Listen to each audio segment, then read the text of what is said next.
우리가 이제 성화에 대해서 우리 같이 생각해 보려고 합니다. 우리가 분명한 이 구원의 진리를 이제 이해하게 되었습니다. 정리하자면, 한번 구원은 영원하다. 하지만 이 구원받는 것에 대한 이해를 바르게 해야 한다. 구원은 반드시 성령으로 거듭난 자들, 그런 자들이 구원받은 자들이고 성도들이다. 그래서 성령 받은 그 성도들, 그들의 구원은 영원하다. 교회에 출석했다고 다 구원이 아니기 때문에 절대로 구원 출석이 구원이다 라는 잘못된 신앙은 버려야 한다 라는 것을 했습니다. 아울러서 우리가 그 복음의 이 중요한 내용을 더불어서 겸해서 생각해야 될 부분이 바로 성화입니다. 성화를 같이 이해를 해야만 한 번 구원이 왜 영원한지에 대해서 더욱더 잘 뚜렷하게 이해가 되기 때문에 그렇습니다. 예를 들어 이제 우리가 초등학교에 입학을 하는 걸 우리가 생각해 보세요. 여러분들도 초등학교 1학년 다 입학해 보셨을 거예요. 입학해서 저 때는 저는 유치원을 안 나왔고 또 유치원을 다닌다는 것을 학교 가서 알았어요. 초등학교 가니까 유치원을 나왔다는 거야. 그래서 초등학교 1학년 때 유치원이라는 개념을 모르고 있다가 친구들한테 듣게 됐어요. 왜냐면 산에서 살았기 때문에, 산동네에서. 그냥 뭐 야생마처럼 그냥 강아지처럼 뛰어다니다가 학교를 가가지고. 그래서 가서 보니까 수건을 여기다 차고, 코 흘리게, 또 가서, 물론 이제 기억 니은은 알고 갔지만, 가서 이제 1 더하기 1 배우고, 뭐 그것뿐이에요. 지식을 배울 뿐더러 어때요? 가서 보니까 학교라는 것을 알게 되고 인사하는 것도 배우게 되고 또 아침마다 조회 같은 거 할 때 줄 서서 앞으로 나란히 이런 것도 배우고 그런 걸 배워가는 것이 바로 학교 생활이죠. 신앙도 마찬가지예요. 하나님의 나라의 백성이 되고 하나님의 자녀가 되는 것이 신앙이고 그것을 우리가 구원이라 그래요. 그러면 우리가 이제 이런 말을 하죠. 구원받은 자는 성령학교에 입학하는 것이다. 이런 말을 하는데 구원을 받은 이후에 우리가 이제 아무리 뭐 정말 충격적인 체험을 통해서 구원을 받았던 어떻게 했든 간에 누구나 구원받을 때 모든 것을 다 알고 구원받는 사람이 없어요. 예를 들어 대학교 공부를 다 마치고 그리고 이제 나는 학교 갈 준비가 됐어. 나 학교 갈 자격이 돼. 라고 학교 가는 사람이 어디 있냐고. 학교 가서부터 배우는 거죠. 신앙도 여러분 생각해 보세요. 실제적으로 생각해 보세요. 어떤 목사님이 목사님으로서 준비가 다 돼서 신앙을 시작을 했어요. 누가 성경책을 다 읽고 처음 교회 가기 시작해요. 그런 법이 어디 있어?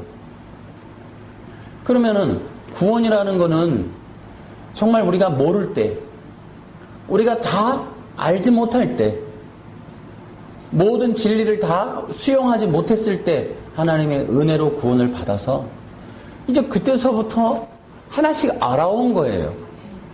정말 우리가 신앙생활 이제 구원의 취소 문제를 얘기를 덜어 하고 막 그러는 얘기가 있는데 그분들한테 묻고 싶은 게 있어요. 몇 살 때 구원을 받으셨는지.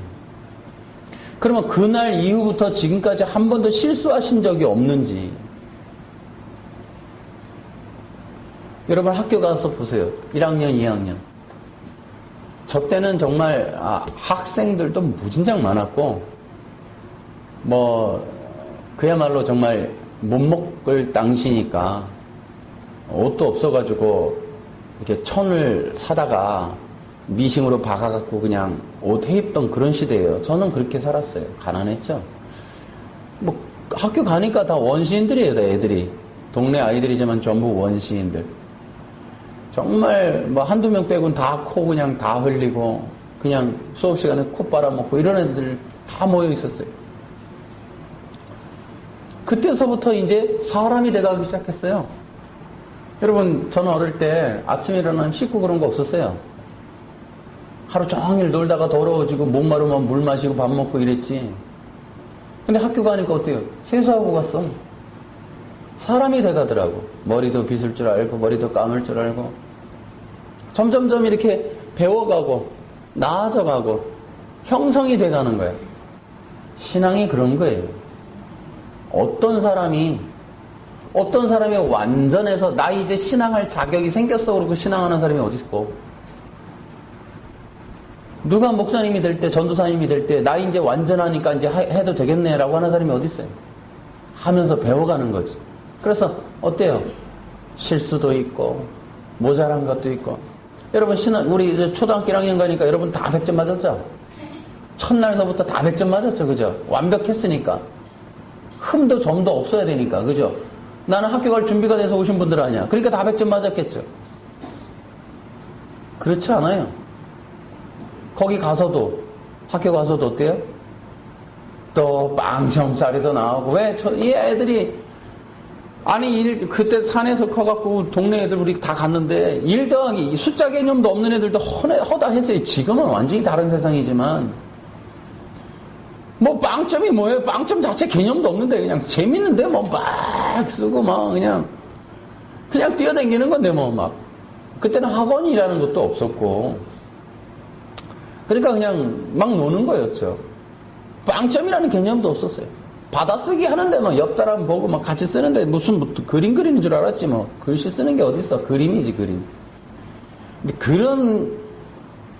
그렇게 하는 거예요. 성적도 뭐. 그러다가 어때요? 이제 점점점 이제 3학년, 4학년 가면서 또 읽기도 해야 되고 계산도 해야 되고 또 분수도 나누기도 해야 되고 이제 이러면서 점점점 알아가는데 다 100점 맞지는 않아요. 신앙생활 할 때 여러분 처음 시작하자마자 여러분이 그럼 한번 물어볼게요. 예수 처음 믿고 교회 와서부터 지금까지 한 번도 틀린 적이 없고 한 문제도 안 틀렸고 하나님의 뜻에 단 한 점 말씀에 흠도 없이 살았냐고. 그렇게 되었을 거라고 생각하는 게 그 알미니안의 얘기 아니에요. 그러니까 제가 그 생각이 드는 거예요. 교회나 하나님의 나라나 신앙이나 기독교는 하나님은 학교보다 못해. 학교는 숙제도 내주고 안 해오면은 때리기도 하고 종아리도 대고 손도 들고 하고 물도 들고 청소기도 시키고 벌도 줘가면서 결국은 졸업을 시켜요. 잘못하고 공부 못하고 말썽 피우고 우리창 깨고 뭐 책상 깨고 물 엎어버리고 잘못하는 애들이 수도 없이 많아도 벌 주고 그냥 이러면서 학교 졸업시켜요. 근데 하나님 나라는 졸업도 없어. 단방에 그냥 퇴학이야. 구원의 취소는 말이지. 있을 수 없는 얘기란 말이지. 어떻게 하나님이 교장 선생님만도 못해? 자기 백성 삼으셨다며.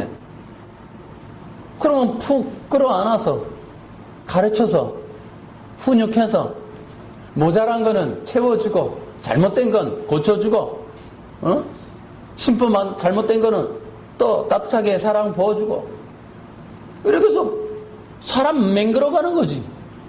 신앙을 형성시켜가는 거지. 어떻게 점도 흠도 없이 시작을 했다가 점도 흠도 없이 마치냐고. 그런 법이 어디 있어 신앙이. 모자란 것서부터 모자란 놈을, 모르는 놈을, 어리석은 놈을, 나쁜 놈을 끌어다가 믿게 하시고 알게 하시고 예배드리게 하시고 또 도망쳐가는 놈 또 끌고 오고 나가려는 놈 또 데리고 오고 그래서 주님의 뜻과 마음에 맞는 사람으로 만들어 가시는 것이 하나님이시죠. 이런 신앙생활이 싫으세요? 그런 하나님의 은혜와 그런 하나님의 나라가 싫으세요? 그냥 무조건 잘못하면 잘라내야겠어? 성경이 그런 식으로 의미를 말했다. 잘못 해석하신 거요. 그런 뜻 없어요, 성경에. 그러니까 우리가 이제 이 하나님의 나라를 잘못 오해하고 있는 것들이, 물론 이제 뒤에 한 번 더 얘기하겠지만 큽니다. 그런 의미에서 오늘날 우리 기독교의 문제, 여러 가지 이단들의 문제, 뭐 구원론의 문제, 그들의 문제를 우리가 분별할 수 있는, 또 그들의 주장이 뭐가 잘못됐는지를 이해하려면 기독교 안에 있는 귀한 진리인 성화를 다르게, 다시 말하면 구원 이후에 펼쳐지는 신앙생활을 이해를 하면 구원파 문제는 일도 아니고 다른 이단의 얘기들도 분별이 되는 거예요. 그래서 우리는 성화를 좀 살펴봐야 된다 하는 겁니다. 그래서 여러분한테 지금 프린트물 나눠드린 거 외에 그 앞에 서론으로 이제 더 추가해서 여러분이 좀 참고해 보시면 되겠는데요. 그럼 우리는 성화는 무엇인가? 우리 첫 번째부터 한번 보겠는데, 성화는 예수님과의 연합이다. 예수님과의 연합이다. 또 이렇게 말할 수 있어요. 성령님께서 거듭나고 성령 받은 하나님의 자녀들을 향한 하나님의 프로그램을 실행하는 것이다. 좀 어렵지만 하나님의 프로그램이라고 우리가 이해할 수 있겠어요. 또 하나는 이렇게도 얘기할 수 있어요. 성령 안에서 하나님의 자녀들의 영혼을 새롭게 하시는 과정이라고 우리가 볼 수 있겠어요. 자, 아까도 얘기했듯이 여러분, 성도라고 하는, 이게 하나님의 나라의 움직임을 한번 보세요. 우리가 상식적으로도 간단하게 생각해 볼 수 있어요. 우리가 이제 저만 해도 그렇고 여러분들도 마찬가지겠지만 교회를 다녀요. 그런데 교회를 나가는 순간 성경의 진리를 다 알게 되고 하나님을 알게 되고 예수님에 대한 믿음이 그 자리에서 즉시 생기는 사람이 어디 있어요? 점차적으로, 그죠? 지금까지도 여러분이, 저도 지금 몇십 년을 지금 이렇게 사역하고 또 뭐 신학 공부하고 왔지만은 제가 봐도 매일 새로워요. 또 성경도 아는 것도 조금씩 계속 늘어가는 거예요. 조금씩 믿음도 신앙도 조금씩 자라나는 거예요. 성경을 아는 것도, 하나님에 대해서도 여러분들도 그렇지 않습니까? 점점 자라나는 거예요. 그 성장이라고 하는 과정이 반드시 필요하다. 성도들에게, 하나님의 나라에도. 그래서 천국의 예수님의 비유 중에서도 이 자라나는 게 겨자씨 비유, 자라나잖아요. 또 새들이 깃들 수 있도록 이 자라나잖아요. 자라난단 말이에요. 풍성해지는 거예요. 그렇게 우리의 어떤 영혼이 새롭게 되어지는 과정. 또 다른 편으로는 성화는 이렇게 하나님에 대한 관계성에 대한 변화도 나타나지만 또한 뭐가 있어요? 어떤 부분이 자라나냐면 이 하나님 나라 백성의 삶에 대해서도 자라나. 이해되시죠? 자, 그래서 우리가 두 번째, 성화의 필요. 한 영혼의 마음 속에 이 자리 잡고 틀이 생겨야 된다. 한 영혼의 그 영혼 안에 틀이 형성되는 거, 틀이. 그리고 나서 틀이 형성되면 뭐가 들어가요? 내용이 들어가는 거예요. 이런 것들이 중요해요. 그래서 신앙이라고 하는 어떤 틀이 생겨야 되고 내용이 들어가. 그 내용이라는 게 뭐가 있어요? 가장 중요한 것, 신관, 하나님에 대해서 알아가는 것. 그 내용이 점점 들어간단 말이야.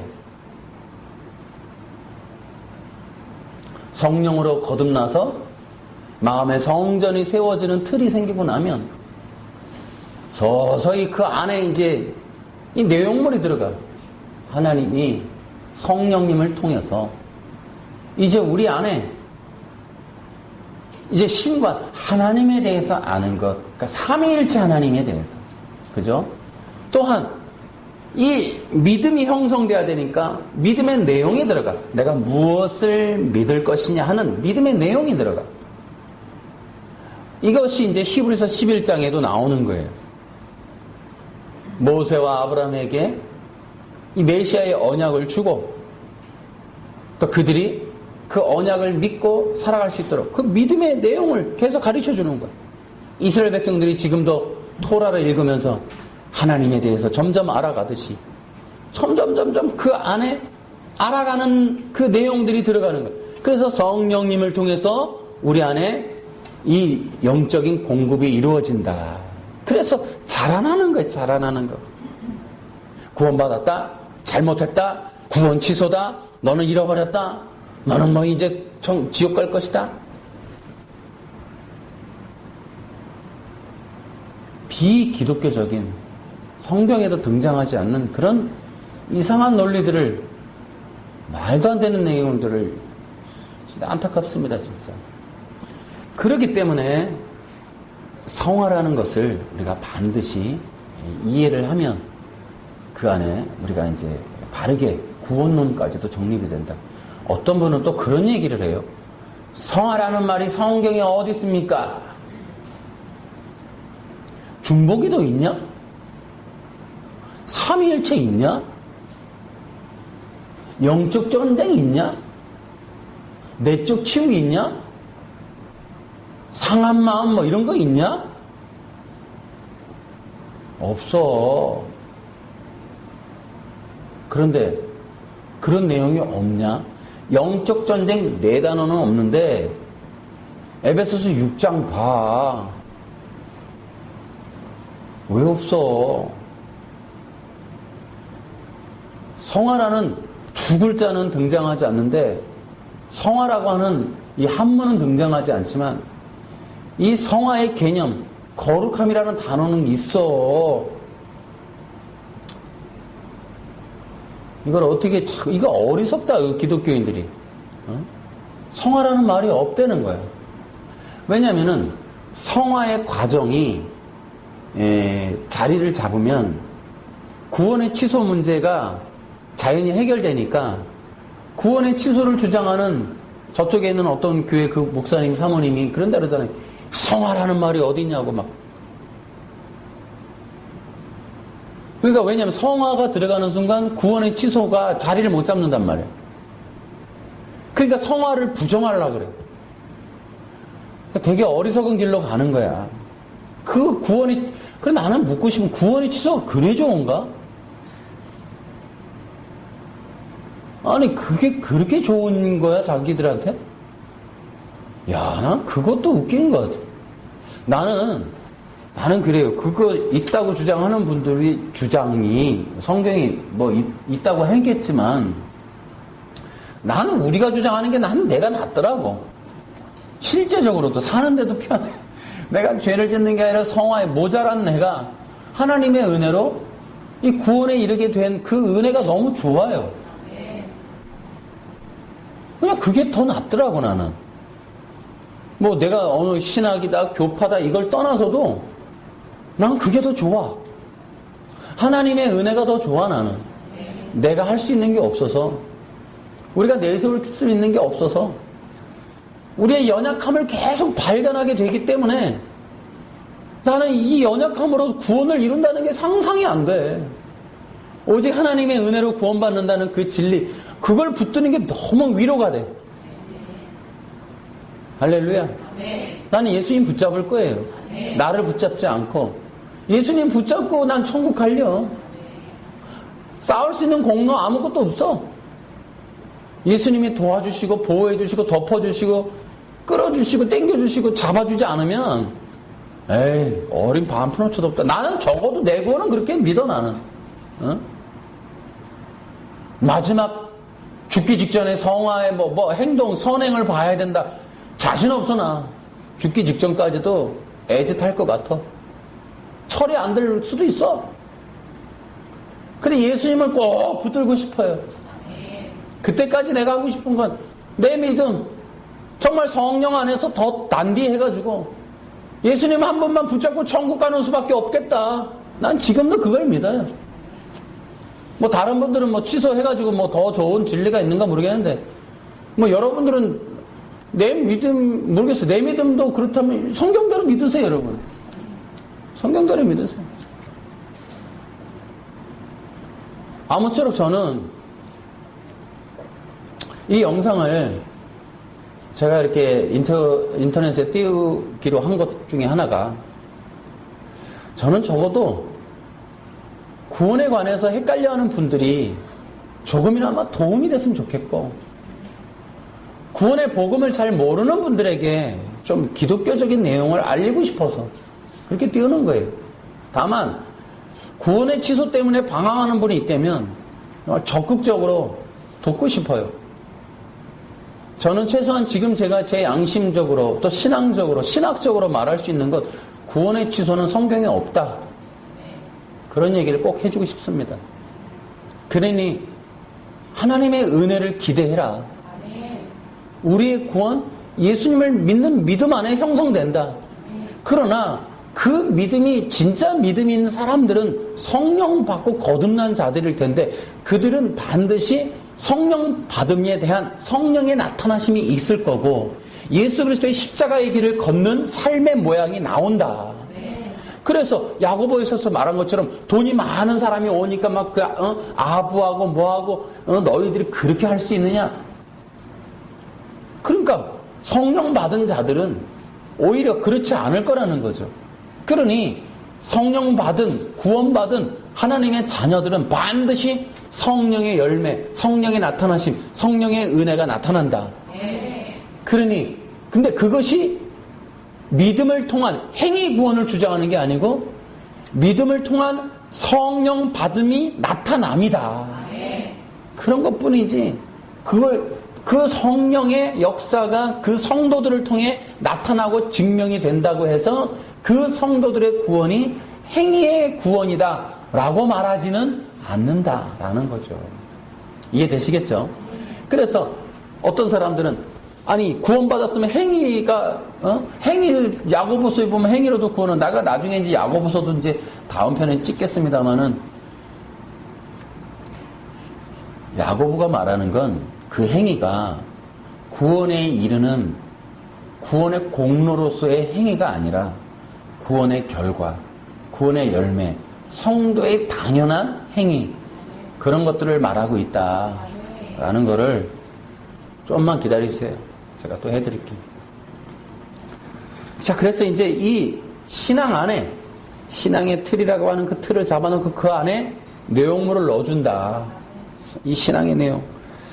그래서 그 안에 이제 신관에 대해서, 믿음에 대해서, 또한 뭘 넣어주냐면 영성. 하나님의 이 생명의 부으심. 거기 보면 우리가 이제 쉬운 성경으로 보고 있습니다만은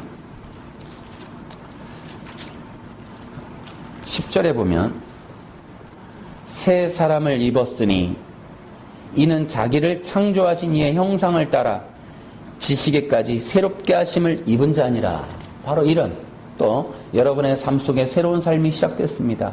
여러분은 새 생활 가운데 더욱더 새로워져 가고 있습니다. 이것은 여러분을 창조하신 그분의 모습을 닮아가는 것입니다. 이 삶 속에서 하나님을 아는 참된 지식이 점점 더 자라날 것입니다. 아멘. 처음부터 아예 생겼대요? 자라난대요? 자라난다 그러잖아. 이게 부정하고 싶은 거야.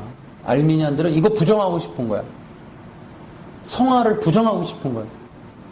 그래서 성화 시리즈를 한 5만 편을 올려야 돼, 우리가.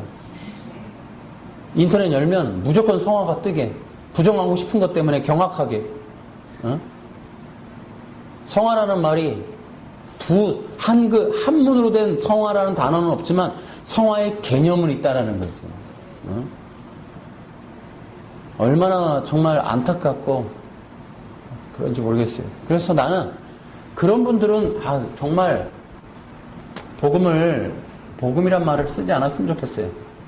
왜냐면 다른 많은 영혼들에게 안 좋은 영향을 미치니까 그게 더 안타깝다는 거예요. 그래서 우리가 점점 더 주님의 그 지식과 그 그 생명이 자라난다.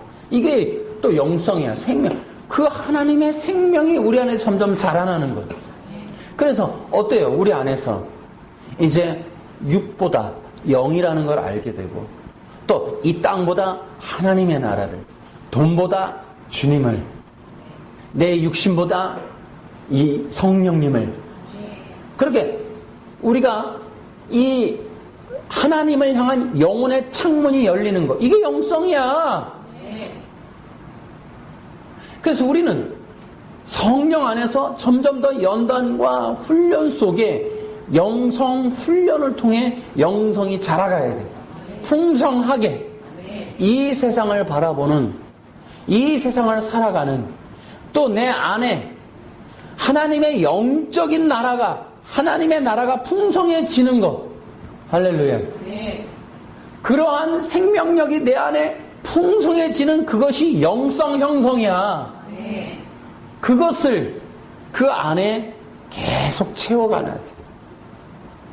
기독교인들은 육신적인 교회 다니는 생활이 전부가 아니에요.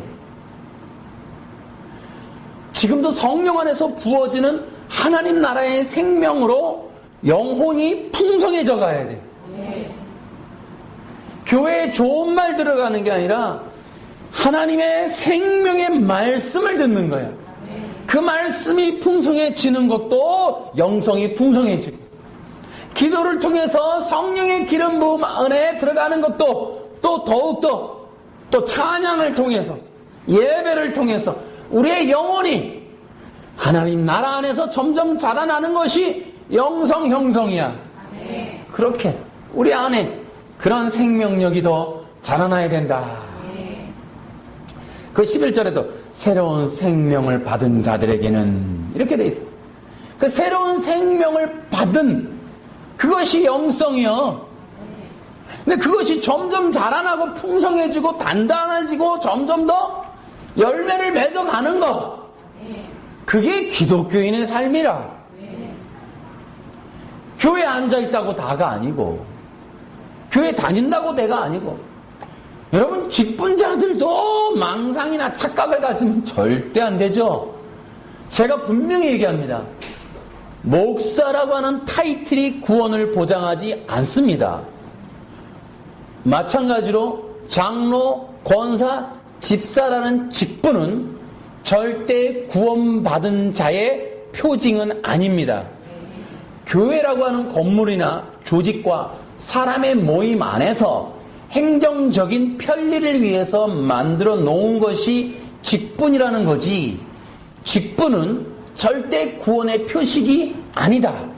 구원의 증표도 아니다. 분명하게 아셔야 돼요. 여기에 속으면 안 돼. 지금도 직분을 얻기 위해서 돈을 내고 뭐 이러는 일들이 한국교회에 뭐 일반화되어 있습니다만은, 성도 여러분들한테 말하고 싶은 건 직분을 구하지 말고 성령의 충만을 구하세요. 여러분 직분은 절대 구원과는 아무 상관없어요. 장로니까 아무 의미 없어요. 여러분 하나님과 관계 전혀 없어요.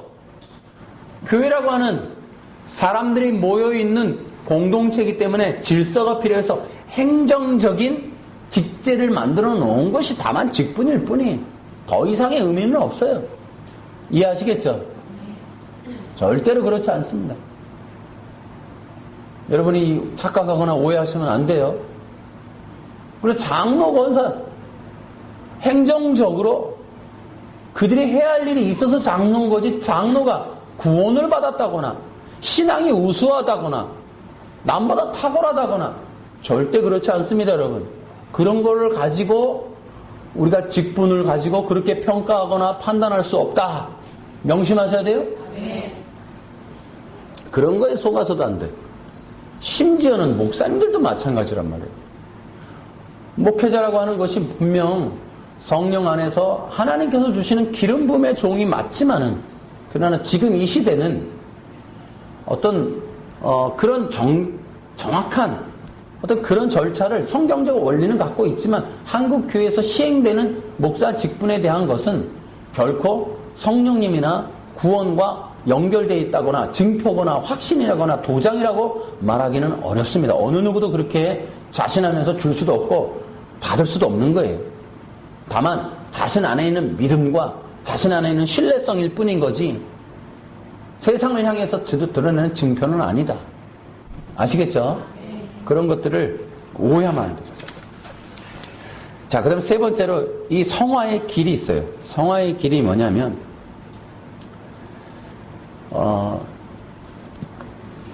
성화로 가는 길, 성화로 인도함 받는 길, 그것은 한마디로 말하면 성령님과의 친밀함입니다. 근데 성령님과의 친밀함, 더욱더 이게 뭐냐면은 성화는 우리가 무엇을 가지고 성화라고 할 수 있냐면 윤리적 기준이 아니에요. 성화는 친밀함, 하나님과의 영적인 교제를 통해서 이루어지는 것이다. 그래서 세 가지의 관계성으로 그래서 성경은 얘기해주고 있어요. 성경은 하나님의 자녀들, 하나님의 백성들, 성도들, 교인들을 하나님과의 어떤 관계성으로 설정하고 있다는 거야. 이해되시죠? 교회 다닌다거나 예배를 드린다거나 그런 개념이 전혀 아니에요. 성도는 교회 다니니까 성도가 아닙니다.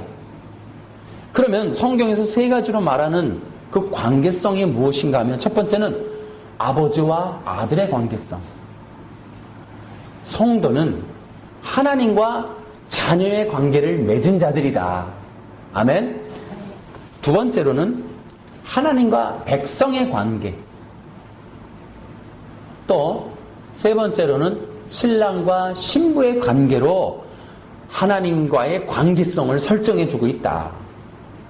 그래서 이렇게 관계성을 설정해 주는 이 관계를 통하여 하나님이 더욱 친밀한 만남과 교제를 통하여 성화의 길로 인도하신다. 아시겠죠?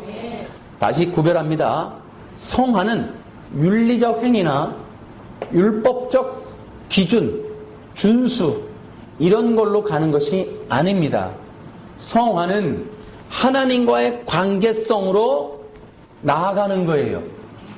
그래서 이걸 한마디로 말하면 성령님과의 친밀함, 성령님과의 친밀함 안에 이 세 가지가 다 녹아 있는 거예요. 성령님과의 친밀함을 나눌 때 그때 비로소 우리는 하나님과의 올바른 관계를 맺어간다.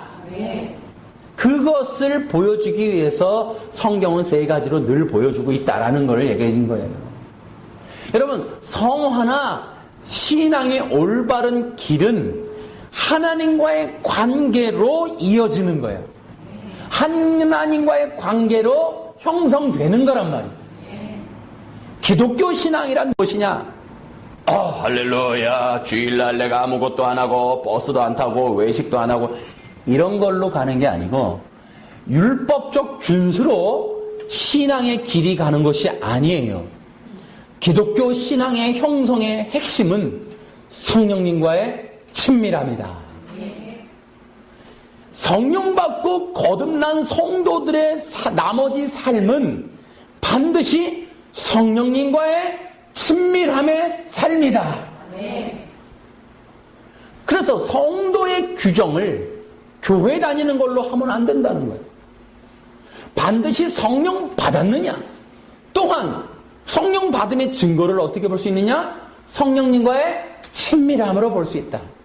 성령님과 함께 동행하는 것으로 우리는 볼 수가 있다는 거예요, 성도들을. 아멘. 성령님은 어떤 분이야? 거룩한 영이야. 삼위일체 하나님이셔. 거룩한 영으로 우리에게 임하셨어. 성령님과 친밀해지면 우리의 영이 어떻게 돼?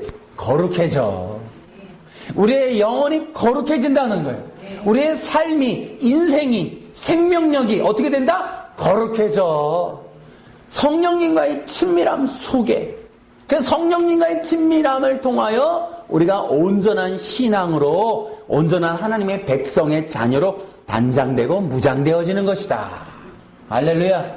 그래서 성령님 안에서 성도들이 살아가게 되는 것, 그것이 바로 우리가 이제 이 성화의 길이다. 그런데 반드시 그것은 관계성이에요. 그러니까 참된 신앙생활은 하나님과의 영적 교제로 이루어진다.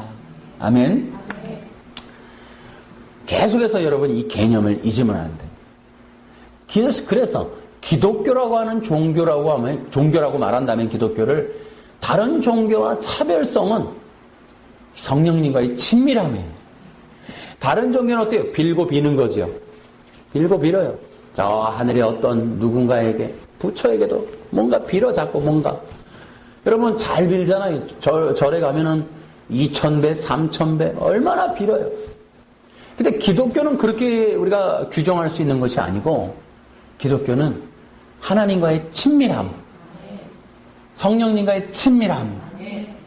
아버지, 내 아버지 감사해요. 이게 나요? 3000배가 나요? 저는 그냥 이렇게 하고 말을 해. 이게 난 것 같아 그냥. 하나님 감사합니다. 내 아버지 감사합니다. 그래서 반드시 성령 받고 거듭난 성도는 하나님과 관계성 있는 삶을 살아가. 이게 기독교적 신앙의 가치야. 어려울 때 아버지 도와주세요. 힘을 주세요. 보이지 않는데? 그분이 누군지도 모르는데 그래서 성령님 안에서 하는 거지. 성령님 안에서 내가 그 하나님 아버지라고 믿고 믿음으로 하나님하고 믿고 나아가는 거예요. 아멘. 그게 다 우리 인간의 힘으로 해요? 아, 나 그렇게 앞으로 하기로 해야지. 에이, 안 돼. 결단으로 되는 게 아니고 성령의 힘으로 되는 거예요. 성령이 계시니까 그렇게 하는 거지. 여러분, 인간의 힘으로 하나님을 아버지라 부를 수 있다 없다? 에이, 어림도 없어. 성령이 계신 사람의 특징은 하나님께 뭐라고 부른다? 아버지. 내 아버지라고 부른다. 그래서 하나님과 그렇게 친밀한 삶을 살아가는 그를 보면서 우리는 그가 성령 받았구나. 그가 진짜 성도로구나. 라고 우리는 볼 수 있다는 거야. 아멘? 그런 관계에서. 그런데 이제 성령님이 그렇게 친밀함으로 인도하시는데 어떻게 하실까? 방법. 성화의 방법. 이걸 이제 간단하게 또 이제 핵심만 또 얘기하자면 이런 거예요. 성령님의 친밀함 안에서 그 길로 인도해 가시면서 내 안에서 하시는 일이 뭐냐 하면 간단한 개념은 이거예요. 옛것은 빼고 새 것을 세우신다. 이렇게 정의할 수 있어요. 다시요. 옛것은 빼내고 새 것을 세우신다. 아멘. 그것이 성령의 친밀함 안에서 성령님이 나한테 하시는 일들이야. 그러니까 새롭게 여기도 나오죠. 여러분의 삶 속에 새로운 삶이 시작되었습니다. 아멘. 이야, 여러분은 새 생활 가운데 더욱더 어떻게 돼요? 새로워져 가고 있습니다. 이게 너무나 귀한 거예요. 그런데 거기도 보세요. 이것은 여러분을 창조하신 그분의 모습을 닮아가는 것입니다. 이 삶 속에서 하나님을 아는 참된 지식이 점점 더 자라날 것입니다. 그런데 자 7절 보세요. 시작.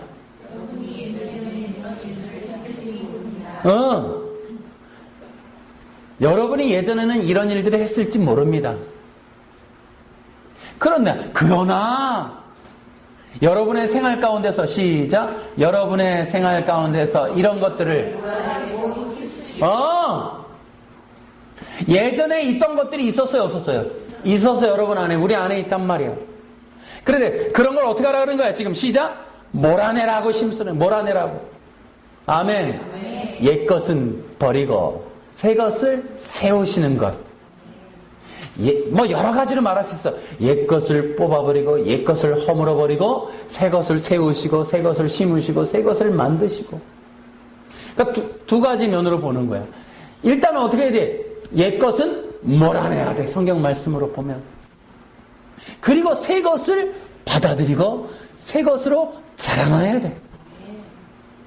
성령님 안에서 친밀함으로 이루어지는 성화의 길이 있지만 그 길로 갈 때 반드시 일어나는 건 두 가지로 나타난다. 하나는 옛 것은 몰아내고 새 것을 세우신다. 그렇게 방법이 이루어져. 그러면 또 이거 성경적으로 말하면 뭐예요? 기경하라. 굳어진 밭, 잘못된 밭, 엉겅퀴가 있는 밭, 그것을 어떻게 돼? 밭고랑을 만들어야지. 고추를 심으려면 그 엉클어진 밭, 황폐화된 밭을 고랑을 만들어야지. 쉽게 얘기하면 또 CD나 디스크 어떻게 돼? 포맷해야지. 길을 내야지. 들어갈 수 있는 용량이 들어가도록 포맷을 하는 거야. 우리의 심령이 옛것, 예전 것, 이전 것으로 가득했기 때문에 그것들을 어떻게 돼? 포맷해야지 먼저. 그래서 그것들을 어떻게 하라고? 몰아내라. 그래서 첫 번째 뭘 몰아내느냐? 일단 우리가 영적으로 보면 우상들을 몰아내라 이렇게 볼 수 있어요. 성령님이 하시는 게, 구약을 보시면 이스라엘 백성들이 부흥을 어떻게 맞이해요? 하나님의 말씀을 통해 각성을 하고 나면 어떻게 해요? 그 다음에 우상들을 몰아낸단 말이에요. 아멘? 우상을 다 빼내는 거예요. 바알, 신상, 아세라, 목상, 이거 얼마나 흔한 매뉴얼이. 그것뿐이에요. 그 마음 안에 있는 욕심을, 탐심을, 돈에 대한 우상을, 세상을 향한 사랑을, 그걸 다 빼내는 거예요. 우상을 몰아내는 거예요. 그러면 어떤 게 우상이냐? 간단하게 있어. 간단하게 정의해 줄게, 우상이라는 걸. 예수님 빼면 다 우상이야. 우상이란 뭐라고요?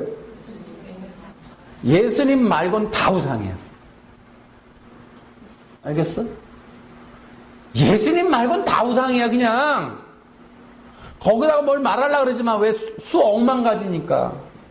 언제 다 얘기해. 예수님을 사랑하는 거 아니고 다른 거 사랑하는 거 다 우상이고, 예수님을 따라가는 거 아니고 다른 거 따라가면 다 우상이고, 예수님을 기대하지 않는 걸 다른 걸 기대하는 건 다 우상이고, 예수님을 좋아하는 것 말고 다른 거 좋아하면 다 우상인 거야. 이해하세요? 예수님 빼면 다 우상이야.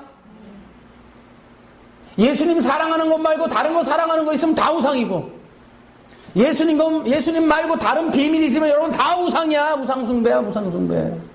다 감춰놓은 거, 예수님 말고 다른 거 감춰놓은 건 다 우상이야. 그러니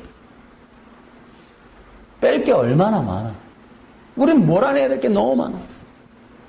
돈의 문제서부터 시작해서.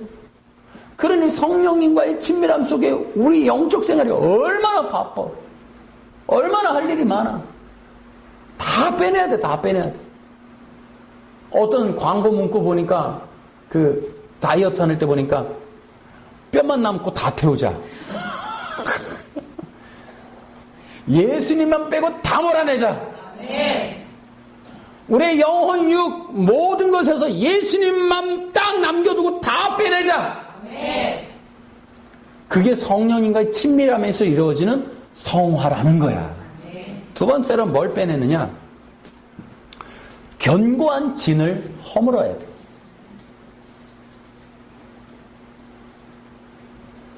이것은 뭐냐면, 거기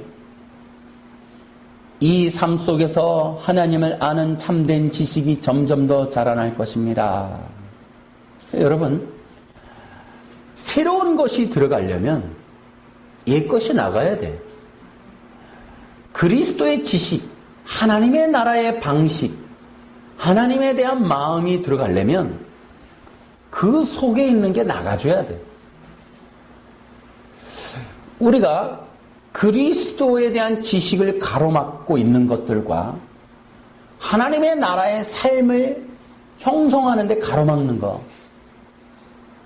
복음의 진리를 깨닫고 복음의 진리로 따라가면서 순종하며 사는데 방해되는 것들, 대부분 이런 것들이 몇 가지가 좀 강한 게 있어요.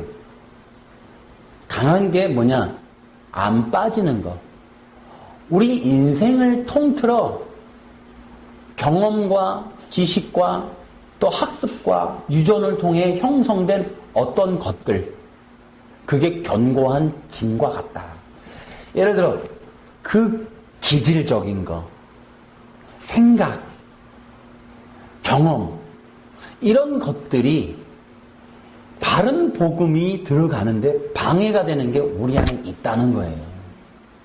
그런 것들이 예를 들어 정치적인 것도 그래요.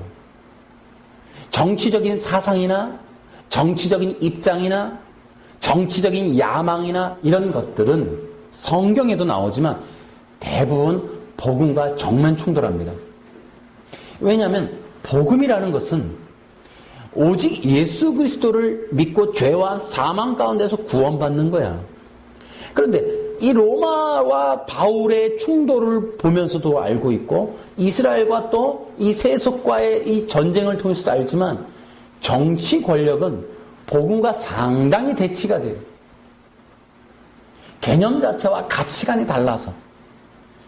여러분, 그래서 우리가 복음 빼고 다 버리자 그랬잖아요. 예수님 빼고 다 버리자. 정치적으로 추종하는 것, 정치적으로 야망을 갖는 것, 정치적으로 내뱉는 구호 같은 것 다 빼버립시다. 그런 것들이 바른 복음을 방해해요. 또 사상, 무슨 사상, 생각, 경험, 심지어는 나의 어떤 기질, 속성, 이런 것들이 전부 견고한 진이 돼서 쉽지 않아요. 기독교에 특히 이방인인 우리들이 가지고 있는 샤머니즘적인 것, 특히 우리 한국 기독교의 태생적 한계인 유교와 불교의 이 남겨진 흔적들, 또 우리 한국 민족 모두 뼛속 깊이 심겨져 있는 유교와 불교의 영향, 예를 들어 기독교를 인식할 때 복 받는 것, 그래서 빌고 비는 것, 1000번제를 1000번 비는 걸로 나아가는 것, 이런 것들이 전부 뭐예요? 유교 불교 위에 한국 기독교의 기복주의 성향이 강한 이유 중에 하나도 바로 유교와 불교 위에 기독교가 올라와 있기 때문에 이 기복주의가 상당한 유혹이고 또 어떻게 보면 이 기독교회를 가리고 있는 어떤 위장 전술, 그런 거와 같아.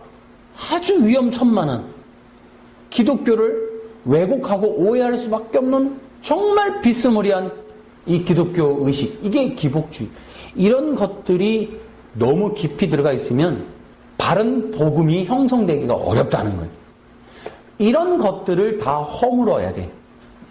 그런데 신앙생활 가운데 성령 받은 자라면 반드시 이런 것들이 허물어지는 일들이 일어난다는 거예요.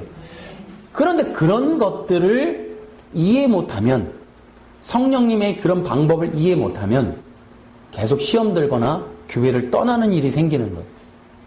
성령님은 계속해서 예수님 빼고 다 우상이라고 정의하고 예수님 빼고 다 모든 걸 버리라고 말씀하시고 그렇게 다가오고 감동 주고 가르치시고 그렇게 해서 계속 그 과정으로 이끌어 가시는데도 그것을 이해 못하고 순종하지 않는다면 결국 그 길에서 짜부러지게 되는 거예요. 굉장히 그런 일들이 사실 많이 일어납니다. 그런 일들이 비일비재해요. 사람들이 성령 안에서 이루어지는 신앙생활의 진정한 면들을 몰라요. 교회 가고 오고 목사님이 시키는 거 하고 말고 정도, 성경 공부하세요, 아우 바빠서요, 뭐 튕기고 뭐 밀당하고 요 정도를 신앙생활의 재미라고 느끼는 사람들이 많아요. 밀고 땡기고 갑질할 거냐 을질할 거냐, VIP 고객 대접 받을 거냐 존중받을 거냐, 아니면 내가 뭔가 그 밑으로 들어가서 훈련받을 거냐, 이 개념에서 밀당하는 거지. 그거 되게 즐기는 분들이 있어요, 보면. 그런 거를 신앙생활, 절대 그렇지 않다. 성령 안에서 하나님과의 친밀함을 누리면서 그 관계를 유지해 가는 것이 중요하다. 이런 것들이, 그래서 그 안에서 반드시 구원받은 성도라면, 당신이 성령 받았다면 반드시 성령님은 예수님 자리에 우상이 들어가 있는 걸 반드시 제거하실 겁니다. 예수님이 들어가야 할 자리, 예수님이 계셔야 될 자리, 예수님이 그 자리에 계셔야 되는데 다른 것들이 가 있다면 그런 것들을 성령님은 반드시 제거하십니다. 그렇지 않고 그것을 붙들고 있으면 영혼 육간에 엄청난 분란이 일어나고 심한 어떤 어려움들이 당할 수가 있다. 그것들을 붙들고 있는 한 정신적으로, 영적으로, 육적으로 어려운 일들이 생길 수밖에 없어요. 그런 것들을 우리는 알고 빨리 버려야 된다. 그걸 몰아내자. 몰아낼 뿐더러 우리가 스스로 몰아내면 좋은데 성령님은 반드시 터치하신다. 외부적으로, 환경적으로, 사람을 통해 여러 가지 문제를 통해 그것을 터치하실 것이다. 그러니 먼저 우리는 견고한 진을 허물고 견고한 진을 몰아내자. 세 번째로 돌뿌리를 뽑아내라. 하나님과의 친밀함을 누리는데 방해되는 것들, 예를 들어 오늘도 여러분의 생활 가운데 5절 죄악된 것은 다 버리십시오. 이것이 바로 돌뿌리야. 우리 안에 있는 죄악된 것들, 성적인 죄, 악한 행동, 나쁜 생각, 지나친 욕심, 하나님 이외의 것들을 더 소중히 여기는 마음가짐, 이런 것들이 돌뿌리야. 돌뿌리. 넘어진단 말이야. 이거 있으면 하나님은 이런 일들을 하는 자들에게 화를 내실 것입니다. 그거 써있죠? 돌뿌리란 말이에요. 이게 우리 신앙생활의 돌뿌리.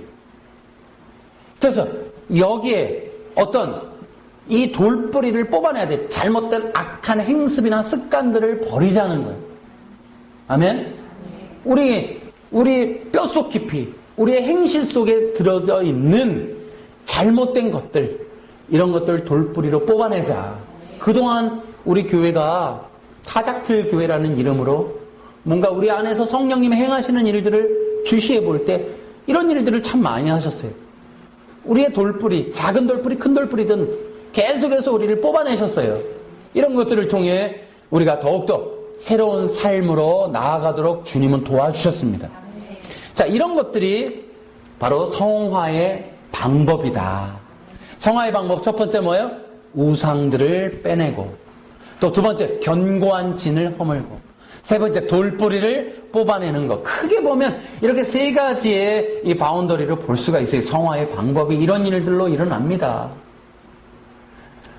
정말 이러한 세 가지가, 이거는 교회만이 있는 게 아니야. 보니까 나라적으로도 어떤 스포츠 운동 팀을 통해서도 어떤 동아리를 통해서도 보니까 이런 것들을 안 한 사람들 때문에 문제가 참 많이 일어나. 보면 목회도 그래요. 돈의 욕심을 버리지 못한 분들이 뭐 카지노도 가고 뭐도 하고 해갖고 뉴스 나올 때 우리 모두의 부끄러움 아닙니까? 우리 공동체, 기독교 공동체의 문제로 드러나잖아요. 그 우상, 돈에 대한 우상을 뺐더라면, 돈에 대한 욕심을 뺐더라면 하나님이 더욱더 영광 받으셨을 텐데, 그가 그 돈에 대한 욕심이 아닌 좀 더 성령님과의 친밀함을 신앙의 목적으로 두었더라면, 목회의 중심을 성령님과의 친밀함으로 두었더라면, 교회의 목적을 성화에 두었더라면, 우리 신앙생활의 전체 목사와 권사와 장로의 목적을 성화에 두었더라면, 목사와 장로와 권사의 첫 번째 사명을 성화에 두었더라면, 예수님과의 관계성으로 두었더라면 교회가 이토록 타락하지는 않았을 텐데. 그래서 신앙생활의 목적을 돈 벌고 명예받고 인정받고 뭐 대표기도 하고 이런 거 말고 영적인 사명, 우상을 뽑고 견고한 진을 허물고 돌뿌리를 뽑아내는 성령님 안에서 이루어지는 영적인 사역들을 중요한 사역으로, 핵심으로 보고 교회와 기독교와 대한민국이 그렇게 움직였더라면 이토록 교회가 잘못된 길로 가진 않았을 텐데. 우리는 직분 남용에, 직분 매매에, 직분 총회장 선거에, 그 로비에, 이런 일들을 엄청나게 하는 사이에, 우리끼리 잘못된 일을 하는 사이에 한국 기독교 밑뿌리는 다 흔들흔들거렸다. 미래를 대비하지 못했다 이거예요. 시대적인 문제에 대처하는 할 힘은 없어졌다 이 말이에요. 이단들이 진리로 요한계시로 수많은 사람들을 뽑아갈 때 아무런 대처할 능력이 없다 이 말이에요. 한국 기독교가. 성령의 기름 부음에 그 초점을 두고 교회와 성도와 목회와 목사가 그렇게 움직였더라면 우린 좀 더 나은 미래를 맞이할 수 있었지 않았을까? 아멘? 아멘. 그런 안타까움이 있다. 성화에 문제가 있어요. 첫 번째, 성화를 이해하지 않고 받아들이지 않는 것이 문제예요. 성화를 이해하지 않는 것. 성령 받고 난 이후에 성령님과의 친밀함으로 정의될 수 있는 나머지의 신앙생활을 잘 모르는 것. 이게 지금 성화의 심각한 문제예요. 첫 번째는 무지란 말이에요. 무지. 성화를 너무 모르고 받아들이지 않는 거. 성화가 없다고 말하는 거 아까 얘기했잖아요. 왜 그렇게 하세요? 못되게. 두 번째, 성령 없는 신앙생활. 얼마나 큰 문제인지 몰라요. 성령님과 동행하지 않고 성령님과 함께하지 않고 성령님과 친밀함을 나누지 않는 신앙생활. 이거 뭐 죽은 신앙이죠. 죽은 신앙이에요. 죽은 신앙. 그거 뭐에다 쓰냐. 생명의 성령이 계시지 않는 신앙생활. 성령으로 호흡하지 않는 신앙생활. 죽은 신앙이다 이 말. 장로가 된들 목사가 된들 그 무슨 의미가 있어요? 무슨 의미가 있어요?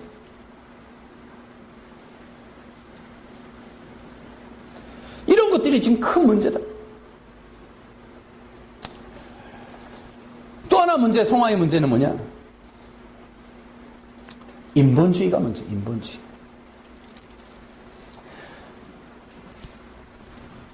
그 다음에 율법주의. 율법주의는 한마디로 이렇게 말할 수 있어요. 율법주의란 성령 받지 못한 신앙생활.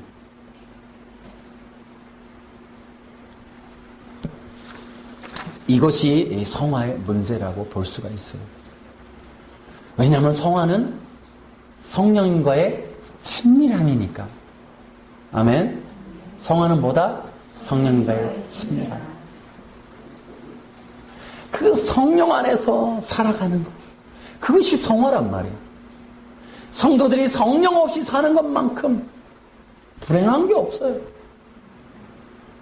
성령님을 찬양하지 않는 것만큼, 성령님의 풍성한 은혜를 말하지 않는 것만큼, 성령 안에서 이루어지는 성령의 교제가 없는 것만큼 죽은 신앙이 없어요. 그래서 이러한 문제, 한국교회의 최대 문제는 앞서 얘기한 대로 율법주의. 이 율법주의의 폐해는 이미 예수님 당시에 나왔어요. 그것이 오늘날에도 망령처럼 살아있단 말이에요. 한국교회의 위장된 기독교의 그 정점은 율법주의란 말이에요. 율법주의. 외식. 심각하면 기독교인 줄 알고 착각하며 살다가 슬피 울며 일을 가는 것이 바로 율법주의란 말이에요. 율법주의는 뭐냐? 성령 없는 신앙생활. 아멘. 아멘. 성령 받으면 결코 율법주의가 될래야 될 수도 없어요, 여러분. 억지로도 안 돼요, 율법주의는. 성령 없기 때문에 그런 일이 일어난다. 자, 이제 결론으로. 여러분, 이렇게 생각하셔야 돼요. 신앙생활은 우리가 지금 가지고 있는 기독교적 가치처럼 기도하면 복을 받고 뭔가 얻어내고 마음의 평안을 누리고 교회 가서 11시 예배 1시간 드리면서 위로를 받고 교회 출석하고 뭐 내가 그냥 적당한 헌금 내고 하는 그게 신앙생활이 아니에요. 진정한 신앙생활은 성령님과의 친밀함이고 하나님은 무엇을 하시느냐 하면 우리의 변화를 요구하십니다. 진정한 기독교는 기도의 응답보다 인간의 변화입니다. 진짜 기독교가 기독교인 이유는 사람을 변화시키는 거기 때문에 기독교예요. 여러분 그런 거 많잖아요. 아프리카 가도 아프리카에서 원시인들을 목사님으로 만들면 그 원시인이 식인종이 양복 입고 다니면서 복음을 전하고 건강한 사람, 온전한 사람이 돼요. 기독교는 뭐냐? 기도 응답이 전부가 아니라 하나님을 통하여 사람이 변화되는 거예요. 아멘. 다시 말하면 당신이 진짜 성도라면 하나님은 우리를 향하여 반드시 변화의 길로 인도하신다. 진짜 신앙생활은 11시 예배에 가서 좋은 설교 듣는 게 아니라 성령님의 불방망이 맞는 게 진짜 신앙생활이다. 성령님의 훈계와 훈육과 훈련과 채찍을 맞지 않는다면, 한 번도 그런 것을 맞아본 적이 없고 피해 다녔다면 당신은 신앙생활도 아니고 성도도 아닙니다. 여러분, 정답을 드리겠습니다. 성경 66권 안에 욥기가 들어있습니다. 욥을 보십시오. 욥을 생각하시고 욥기를 읽으세요. 그것이 기독교입니다.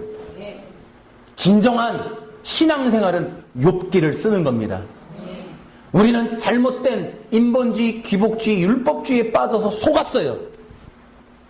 사람들을 얼르는 게 사람들이 평안의 길로, 사람들이 아무 문제가 없다고 생각하는 걸로, 오늘 복 받는 걸로, 오늘 새벽 기도 가서 사업 번창하고 자식이 성공하고 오늘 길이 내 길이 인생의 길이, 그것이 전부가 아닙니다. 우리의 영혼 안에 하나님의 생명의 창조적인 일들이 일어나는 것이 기독교입니다. 성령의 놀라운 변화의 일들이 여러분 안에 지금 진행되고 있다면 반드시 성령 받았을 가능성이 많습니다. 성령 받은 성도들의 특징은 반드시 성령님의 역사가 나타납니다. 그러므로 여러분, 앞으로 기독교 생활에 온전한 진리를 깨달으시고 성화의 길로 인도하시는 성령님께 순종하십시오. 그 성화의 열매를 통하여 여러분은 오히려 영적인 풍성함을 경험하게 될 것입니다. 성화의 진리를 위하여 여러분 모두 함께 감사하시고 하나님께 영광 돌리시길 바랍니다. 여러분, 성령 받았다면 반드시 변화되실 것입니다. 할렐루야! 감사합니다.